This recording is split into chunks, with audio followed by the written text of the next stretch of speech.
Bom demais, irmãos, estar na presença de Deus. Sabe, nós às vezes crescemos com algumas doutrinas erradas. E uma das doutrinas que depois, com o tempo, eu aprendi era a respeito da presença do Senhor. Deus, na pessoa do Espírito Santo, Ele habita em você. Amém, irmãos? Amém. A Bíblia fala que Deus jamais nos deixará, né? O apóstolo Paulo, ele fala que nem a altura, nem a profundidade, nem as provações desse mundo, nada pode nos separar de Deus. E algumas das doutrinas, às vezes, que talvez pode ter sido o seu caso, mas que eu aprendi, era que por vezes Deus se retirava da nossa presença, ou nós nos retirávamos da presença de Deus. Ou às vezes achavam também, em algumas doutrinas, que Deus morava apenas dentro do prédio da igreja. E é claro que com o tempo eu fui percebendo que na verdade Deus habita em nós. Nós somos o templo do Senhor hoje. Mas talvez você pergunte, pastor, mas quando nós nos reunimos e louvamos, parece que há uma diferença, há uma atmosfera, há uma presença que é diferente. Então, peraí, não sei, então é mais Deus que está lá do que quando eu estou sozinho. Não, irmãos. Às vezes nós andamos com pessoas, mas não damos a devida atenção, não percebemos. Às vezes é muito comum isso. Pessoas que trabalham, que caminham muito tempo junto de outras, passa a ser algo natural. E em momentos como o momento do louvor, momentos como o domingo pela manhã, onde nós nos reunimos aqui apenas para prestar atenção nessa presença, é algo diferente. Não é que Deus se manifestou mais aqui do que Ele é lá na sua casa, lá no seu trabalho. Mas aqui às vezes nós nos focamos nisso. E quando nós nos focamos na presença de Deus, nós começamos a contemplar a beleza do Senhor. Começamos a ter uma percepção. A Bíblia fala que nós somos transformados por glória, porque todas as vezes que nós contemplamos o Senhor, quem conhece esse versículo? Contemplando como por um espelho, somos transformados de glória em glória. Então quer dizer que quando nós contemplamos o Senhor, nós recebemos glória. Recebemos glória. Sabe, em momentos de louvor, onde nós estamos com a nossa atenção voltada para a adoração, nós estamos recebendo glória do céu. Isso é maravilhoso, irmãos. Sabe, nós estamos nos tornando cada vez mais cheios de glória. Você sabe, o homem, ele foi criado com glória. A Bíblia fala que Deus criou o homem e o ataviou, o atou com glória. Mas a Bíblia também diz que porque todos pecaram, nós fomos destituídos da glória. Sabe, mas hoje a nossa condição é diferente. Sabe, hoje nós fomos reconciliados com o Senhor. O pecado já foi resolvido lá na cruz de Cristo. Sabe, a cada dia o Senhor nos tem acrescentado a sua glória. A cada dia o Senhor tem acrescentado glória. Por isso, quando nós nos voltamos para um ambiente de adoração, você sabe, nós damos muito valor para a palavra, para o ensino, e isso é extremamente importante. Mas há um equilíbrio entre a palavra e o ensino que dá a direção, que te ensina, mas você precisa se lançar a esse ambiente de experimentação, esse ambiente espiritual que é apenas a glória de Deus. É mais ou menos como você nadar. Então você pode ter a aula de natação, mas você precisa mergulhar na água. Sabe, não adianta você ser cheio de teologia, cheio de conhecimento. Aliás, tem pessoas que me procuram e falam assim: pastor, me indica aí uma escola de teologia. Eu falo, irmão, eu te indico procurar a Deus primeiro. Porque se você for fazer teologia sem ter o conteúdo primeiro, sem ter a essência, você vai virar um chato. Já viu gente assim? Só tem a letra, só tem a teologia, só a chatice, irmãos. Por isso que quando essas pessoas vêm falar comigo, você é teólogo? Não, eu sou teólogo, tchau. Eu vou embora. Eu não entro em discussões com essas pessoas, irmãos. Porque nós precisamos primeiro ter a essência, o conteúdo, a experimentação. Sabe, o problema dos homens é buscar apenas o conhecimento teórico da parte de Deus. Você sabe, o fariseu era alguém que conhecia a palavra de Deus inteirinha. Era comum na comunidade judaica, uma criança até os seus 10 anos, ela já tinha que ter decorado todo o Pentateuco. Você tem uma ideia como isso era difícil? Eu sei que muitos aqui não sabem nem o que é o Pentateuco. O Pentateuco são os 5 primeiros livros da Bíblia. Uma criança até os 10 anos já sabia de cor os 5 primeiros livros da Bíblia. E depois até os 15 anos ela tinha que saber todo o Velho Testamento, todo o Torá. Sabe, os fariseus eram experimentados na palavra, eles conheciam todas as coisas, mas não tinham a experimentação da vida de Deus. A Bíblia conta que Nicodemos era um mestre da lei. Você imagina, uma criança de 15 anos já conhecia toda a Torá, todo o Velho Testamento de cor. Imagina um mestre da lei. Nicodemos era um mestre da lei. Mas ele, quando viu Jesus, eu imagino, porque lá na Bíblia não narra especificamente, mas se você acompanhar a sequência dos fatos, Nicodemos vai procurar Jesus de madrugada, à noite, depois que Jesus derruba aqueles vendedores que haviam lá no templo. E Nicodemos, como um bom mestre da lei, provavelmente ele tinha que estar lá no templo aquele dia. Ele viu o que Jesus fez. E Nicodemos, com todo o seu conhecimento, com todo o seu estudo, ele procura Jesus e fala assim: o que é que você tem? É interessante que Nicodemos chega a Jesus e Jesus responde sem que ele fizesse pergunta nenhuma, porque Jesus já sabe o que estava na mente. Mas a pergunta que Nicodemos ia fazer, a gente compreende pela resposta que Jesus deu. Jesus fala: importa que você nasça da água e do Espírito. Importa-vos nascer de novo. Então qual que era a pergunta de Nicodemos? Jesus, como é que você faz essas coisas? Sabe o que é isso que acontece? Por onde você passa, as pessoas são tocadas, há algo diferente. Sabe, eu estudei tanto, mas com você é diferente, Jesus. Sabe, Jesus responde isso para Nicodemos.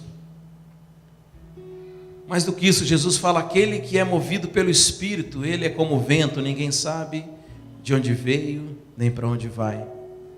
Você sabe, o vento você não enxerga ele, mas você vê as árvores balançando e você fala: o vento está aqui.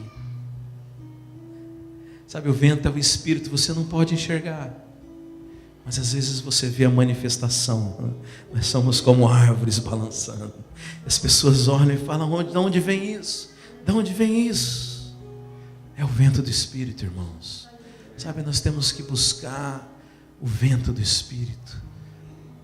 Sabe, uma igreja que realmente busca as coisas de Deus. Sabe, nós temos vivido um evangelho que é tão individualizado. Um evangelho onde as pessoas se preocupam apenas em levar uma vantagem pessoal. Sabe, não raro você vê pregações em que o foco é apenas o que Jesus pode fazer por você, como que você vai prosperar, ou como que você vai como que melhorar de alguma forma. Sabe, um evangelho que foi adaptado para agradar os ouvidos dos homens. Agora, irmãos, eu não sou nada contra disso, porque o evangelho melhora a nossa vida, o evangelho nos abençoa, o evangelho é doce aos nossos ouvidos. Sabe, mas o foco é Cristo. Quando você busca a Cristo, quando você olha para a cruz, todas essas coisas são colocadas em você, são acrescentadas. A Bíblia fala: buscar em primeiro o reino dos céus, e todas as outras coisas vos serão acrescentadas, irmãos. Sabe, a nossa preocupação deveria ser apenas uma: nos enchermos de Deus. Você sabe, lá atrás teve um cara no passado que andou pisando na bola. O nome dele é Adão, não sei se você já ouviu falar. Ele foi colocado num lugar por Deus, e a única preocupação que ele tinha era amar a Deus acima de todas as coisas, buscar a presença do Senhor. Ele não precisava se preocupar com o seu suprimento, não precisava se preocupar onde se deitar, não precisava se preocupar com as suas roupas, não tinha problemas, porque o Senhor era o seu supridor. Sabe, e essa é a vontade do Senhor para nós. Deus não mudou seu projeto. Deus continua o mesmo. Nós mudamos os nossos projetos, não é verdade, irmãos? Deus não muda os seus projetos. O mesmo Deus que criou o homem é o Deus que criou você, é o Deus que tem um projeto para você. Ainda que hoje os ventos estão um pouquinho mais turbulentos, mas eu quero dizer que a vontade do Senhor vai se cumprir. E que nós vamos viver nesse tempo. Agora, tem pessoas que já perceberam isso e já vivem, já começam a experimentar esse Éden nesse momento. Porque a Bíblia fala que o reino dos céus já chegou. Sabe, nós temos que nos preocupar apenas com a presença do Senhor, em desfrutar de Deus. Sabe, um lugar onde há cuidado, onde há suprimento. Sabe, quantos de nós somos movidos por medo, somos movidos por acusação, somos movidos para evitar a rejeição das pessoas. Sabe, eu quero dizer que Deus tem a fonte e o suprimento de todas essas coisas. Sabe, nós seríamos muito mais resolvidos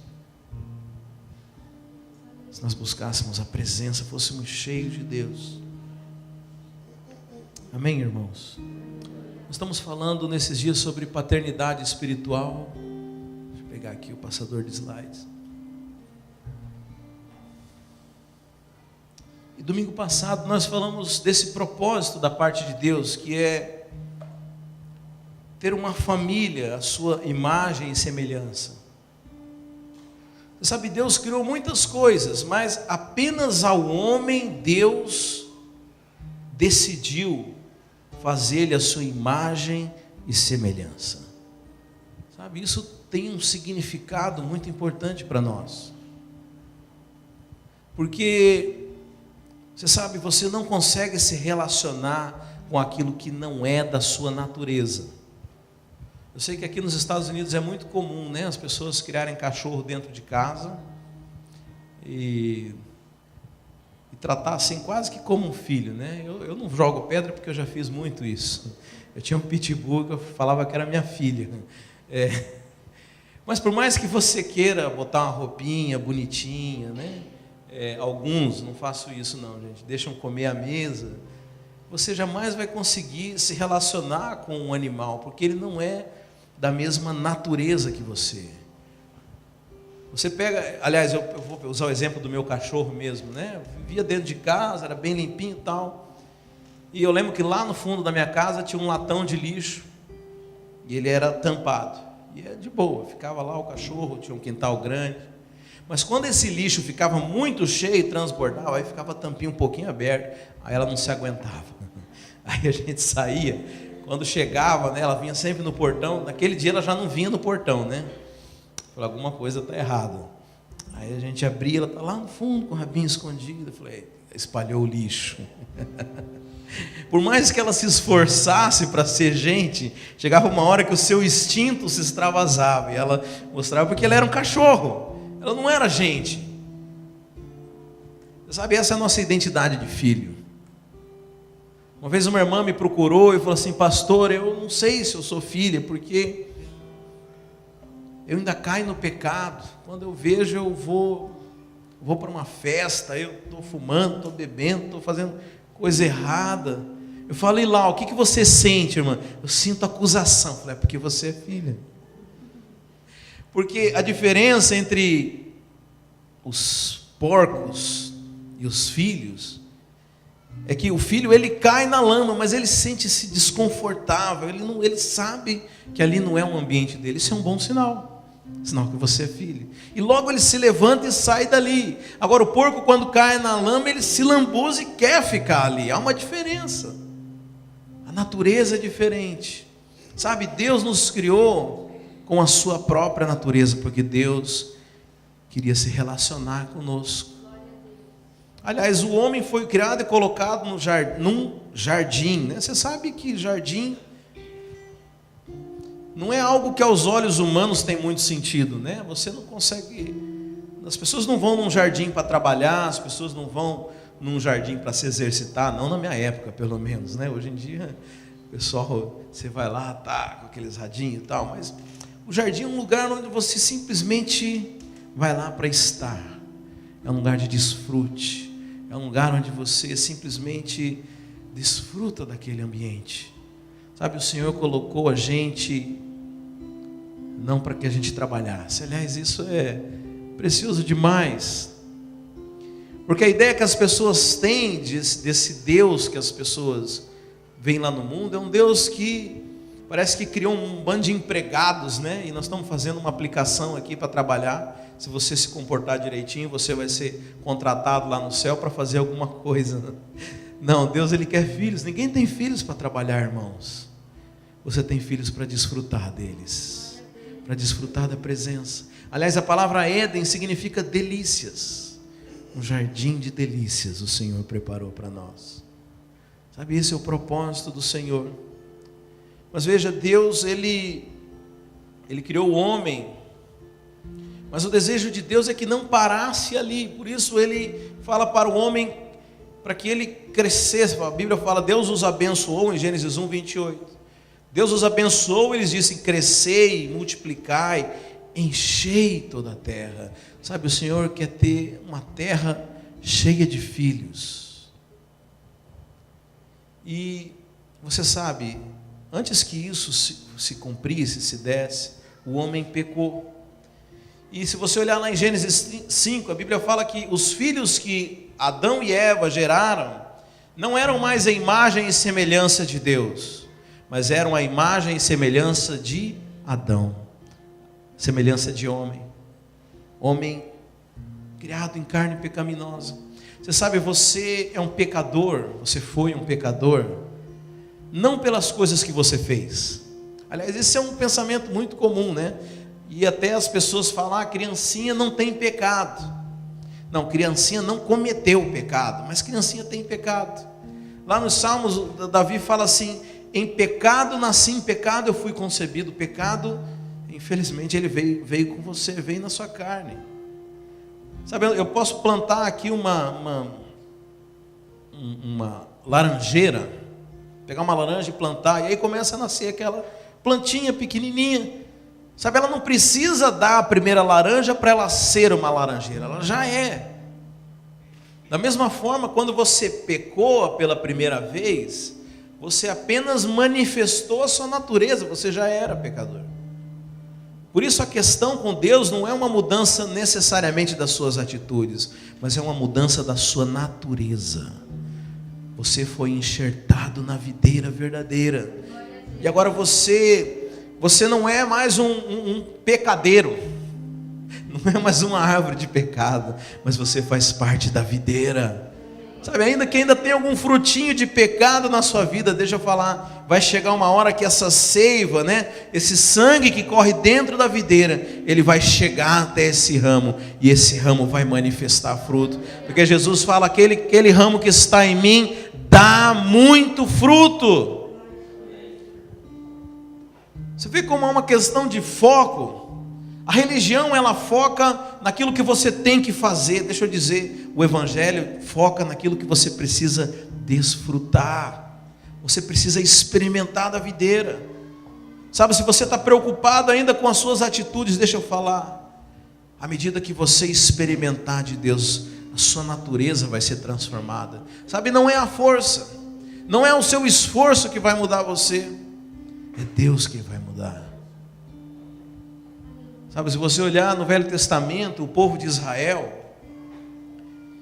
e era muito comum naquela época as guerras, e eram 12 tribos, eles tinham seus exércitos, e aquelas tribos peregrinavam por muitas terras, e eles montavam os acampamentos deles, e era algo que desafiava toda a lógica do mundo, porque num acampamento militar, as pessoas que estão na orla, que estão na borda, elas precisam ficar acampadas de frente para o inimigo. Então você faz o círculo, e nas bordas todo mundo de frente para lá, para perceber um ataque. Mas a Bíblia diz que as tribos de Israel, elas montavam seu acampamento viradas para o centro, que era onde estava o tabernáculo, a presença de Deus, porque é o Senhor quem protegia eles, é o Senhor quem dava a vitória para eles, sabe? Eles não precisavam se preocupar com o inimigo, a única preocupação era colocar o foco em Deus, trazer Deus para o centro. Davi, quando assume o reinado em Israel, ele fala: vamos trazer a arca da aliança para o centro, para o lugar de importância, porque se Deus estiver no centro, nós teremos vitória.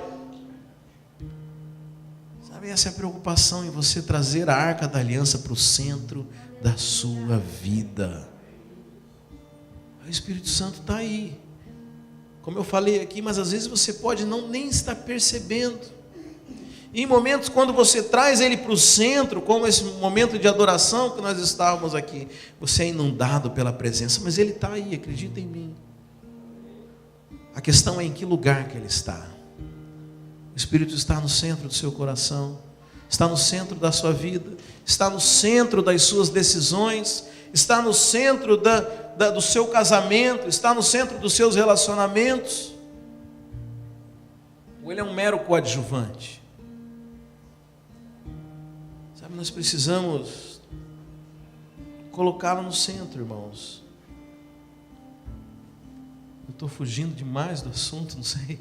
E eu estou vendo que eu não vou conseguir, porque o horário já foi adiante. Mas eu quero só dar um resumo aqui sobre paternidade. Portanto, então Deus, ele deseja ter uma família numerosa. E ele coloca esse casal que gerava filhos à sua imagem e semelhança. Mas o propósito de Deus era que aquilo não parasse com esse casal, mas que eles povoassem toda a terra, que a terra fosse cheia de homens à imagem e semelhança de Deus. Você sabe, Deus, ele exerce domínio completo nos céus. Quando Jesus, ele ora, ele fala assim: que a sua vontade seja feita aqui, como ela é feita nos céus, porque nos céus a vontade de Deus é perfeita. Aqui na terra ainda não é, irmãos. Sei que muitas pessoas têm dificuldade em entender isso, mas aqui na terra a vontade de Deus ainda não é feita de forma perfeita. E nós sabemos que antes de Adão e Eva terem sido criados, o diabo havia sido lançado aqui. Então a terra era o único lugar do universo onde Deus não era honrado. Por isso Deus escolheu que nós viéssemos aqui. E a Bíblia fala que Deus lhes deu poder para dominar. Sabe, Deus nos deu autoridade. É interessante que Jesus, quando envia os seus discípulos, fala: e eu vos dou autoridade para pisar sobre serpentes, sobre escorpiões. Ali está falando de seres espirituais. Sabe, nós recebemos a autoridade da parte de Deus para governar sobre essa terra. Por isso a palavra de Deus fala que hoje toda a criação de Deus anseia pela manifestação dos filhos. Sabe, o caos que existe na terra é porque os filhos não se manifestaram. Não houve a nossa manifestação de governo, a nossa manifestação de autoridade, porque quem tem imagem e semelhança, quem tem imagem tem autoridade. Quanto mais imagem de Deus você tem, mais autoridade você tem, mais o mundo espiritual te conhece. Nós precisamos... Eu vim falar sobre paternidade, eu vou falar sobre filhos.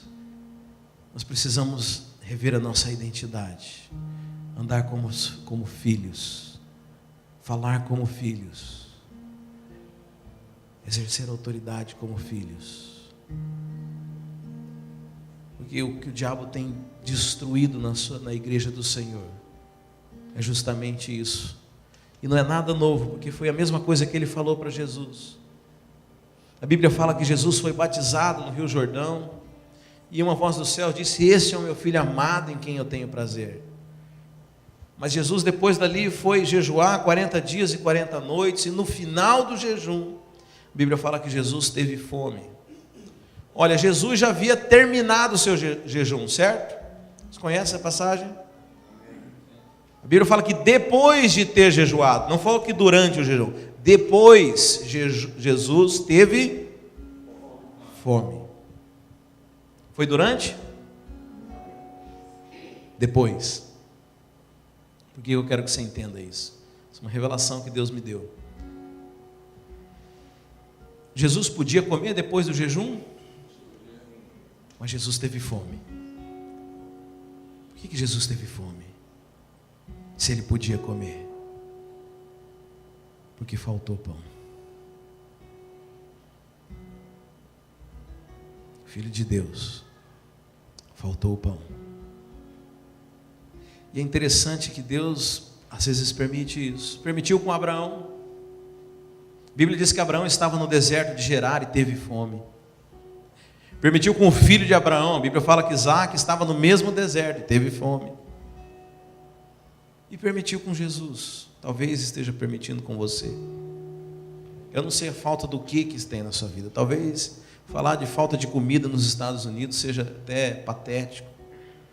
Mas talvez esteja faltando alguma coisa. E é nesse momento que o diabo chega no seu ouvido e fala: és o Filho de Deus? Será mesmo que você é crente? Será mesmo que esse teu Deus te abençoa? A questão do diabo com Jesus não era sobre pães a conversa, irmãos. O problema ali de pão era o de menos. A questão era a identidade de Jesus. O diabo questionou a identidade. Falou: és mesmo Filho de Deus? Você tem certeza? Você tem certeza? Você tem certeza que você nasceu de novo? Olha aí, olha o que está acontecendo na sua vida.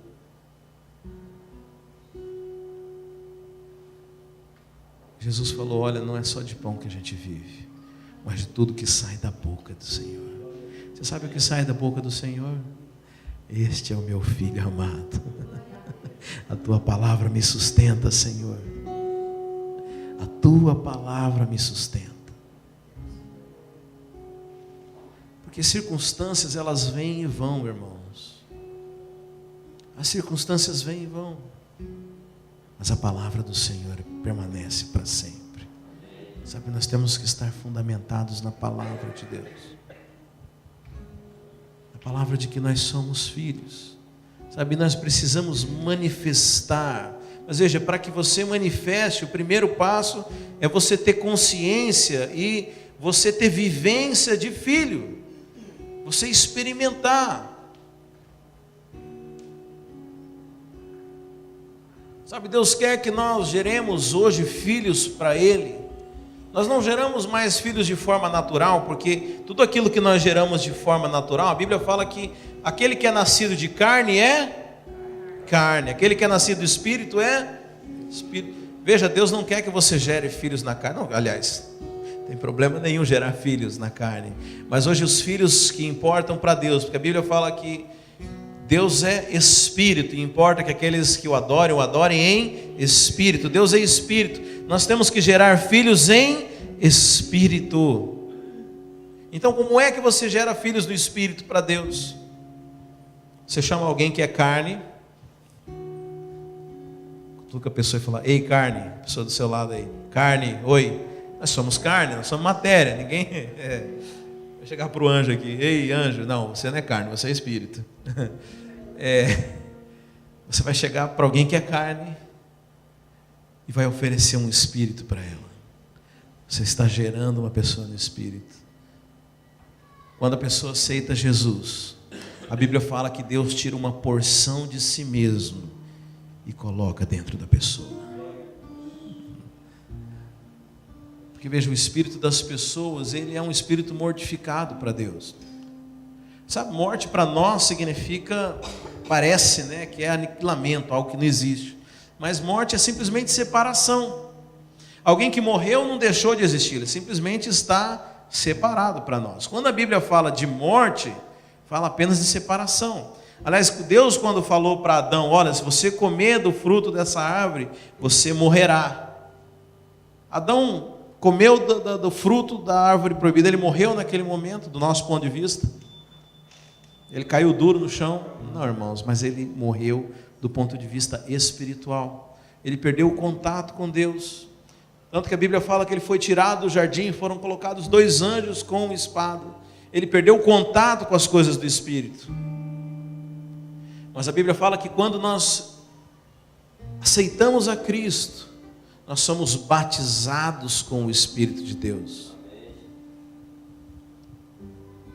A Bíblia usa a palavra batizado, é algo que é colocado em você. Sabe, batizado era utilizado no grego para quando você pegava um tecido cru e jogava uma tinta forte nele. Você falava, esse tecido aqui foi batizado. Aí, aquele tecido pegava aquela cor.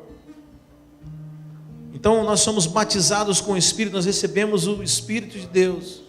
E a Bíblia fala que então nós nascemos de novo. Essa foi a questão de Nicodemos com Jesus. Nós nascemos de novo, nós recebemos um novo Espírito. E agora nós podemos gerar pessoas no Espírito para Deus.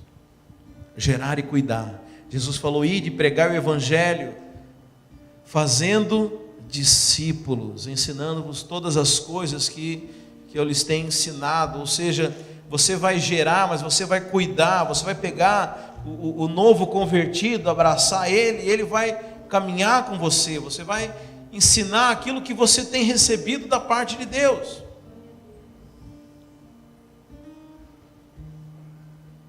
Muita gente gosta de fazer filho e entregar para o pastor, né? Aí, pastor, está aqui, ó. Cuida agora. Eu cuido. Você perdeu. O privilégio era seu. O galardão era seu. Você trouxe para mim, eu aceito. Porque o apóstolo Paulo fala que os nossos filhos são a nossa coroa e glória.